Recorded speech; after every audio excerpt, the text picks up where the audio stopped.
మానవ జన్మ దేవుడిచ్చిన వరం. ప్రతి మనిషి దేవునికి అనుగుణంగా నడుచుకోవాలి. కష్టాల్లో ఉన్న పేదలకు దానం చేసే గుణం ప్రతి ఒక్కరూ అవలంబించుకోవాలని జామియా నూరుల్లా ఇస్లామిక్ ట్రస్ట్ అధ్యక్షుడు కారీ అబ్దుల్ సుబాన్ తెలిపారు. ట్రస్ట్ ఆధ్వర్యంలో ఇమాంలు, మౌజన్లు అనారోగ్యంతో బాధపడుతున్న పేదలకు పింఛన్ల రూపంలో ఆర్థిక సాయం అందించారు. ఈ సందర్భంగా ఆయన మీడియాతో మాట్లాడారు. మానవ జన్మ పుట్టుక ఎంత విలువైందో వెల్లడించారు. ఈ కార్యక్రమంలో Ekta anti corruption all India chief secretary Abdul Rehman పాల్గొన్నారు.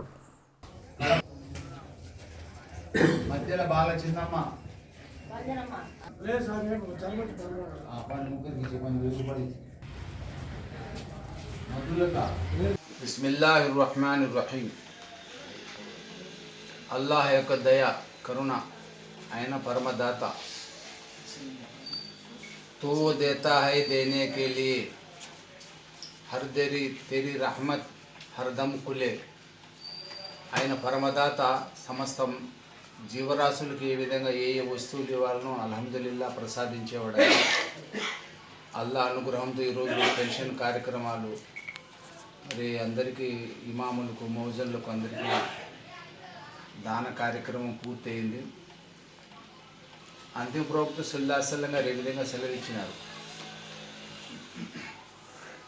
మనిషి 5 విషయాలను గురించి ఆలోచించాలి. హదీస్లో ఈ మాట ఉన్నది, తీర్పు దినం నాడు మానవుడు 5 ప్రశ్నలకు సమాధానం చెప్పినంత వరకు అడుగు ముందుకు వేయలేడు. ప్రతి ఒక్కడు ఇబ్నే ఆదం సంతతి వాడు. ఆదమ సంతానమైన సమస్త మానవులు తీర్పు దినం నాడు, ప్రళయ దినం నాడు 5 ప్రశ్నలకు సమాధానం చెప్పినంత వరకు అడుగు ముందుకు వేయలేరన్నారు. మొట్టమొదటి దేవుడు ప్రశ్నిస్తూ ఉన్నాడు, నీకు నేను జీవితాన్ని ఇచ్చిన, 60 ఏళ్ళు, 70 ఏళ్ళు, 100 సంవత్సరాల లోపల జీవితాన్ని ఇచ్చిన, నువ్వు ఏ విధంగా గడిపినావు? నా ఇష్టానుసారంగా గడిపినావా లేక నీ ఇష్టానుసారంగా గడిపినావా? రెండో మాట అంటా ఉన్నారు, నీకు నేను యవ్వనాన్ని ఇచ్చిన, యవ్వనాన్ని ఏ విధంగా వినియోగించినావు? హలాల్ పద్ధతిలోనా, హరాం పద్ధతిలోనా? అంటే సరైన పద్ధతిలో గడిపినావా నీ యవ్వనాన్ని, లేక అధర్మంగా నీ యవ్వనాన్ని వినియోగించినావా? దీనికి కూడా సమాధానం ఇవ్వాలి. మూడో మాట అంటా ఉన్నారు, ధనం ఏ విధంగా సంపాదించినావు? సక్రమైన పద్ధతిలోనా లేక అక్రమైన పద్ధతిలోనా? హలాల్ తరీకాలోనా, హరాం తరీకాలోనా? మరి ధనం సంపాదించినావు, మరి ధనాన్ని ఏ విధంగా ఖర్చు పెట్టినావు?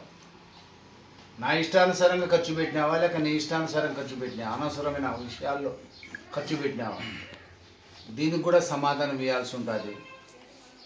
5వ మాట అంటా ఉన్నారు, విద్య ఎంతవరకు నేర్చుకున్నావు? ఆ విద్య పైన నువ్వు ఎంతవరకు ఆచరించినావు? ఈ మామూలు ప్రశ్నలు కాదు, చాలా భయంకరమైన దినం తీర్పు దినము.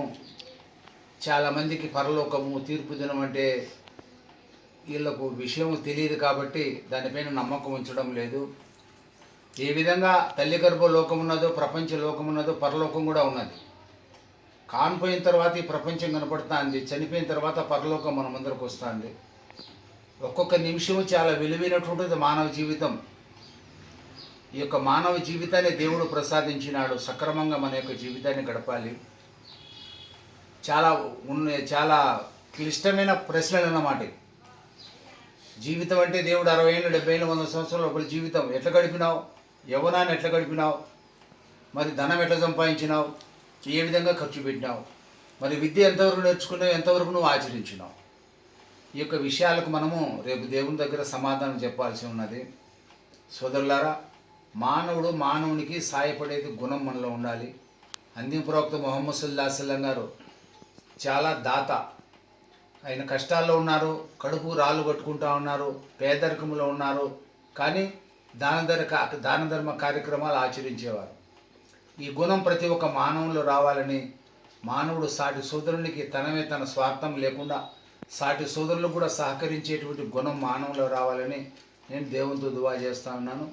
ఈ యొక్క కార్యక్రమాలు మారుమారుగా ఇటువంటి దాన ధర్మ కార్యక్రమాలు ఇన్షాల్లా చేసే భాగ్యాన్ని దేవుడు నాకు ప్రసాదించాలని నేను దేవునితో దువా చేస్తూ ఉన్నాను. ఆఖరి దావా.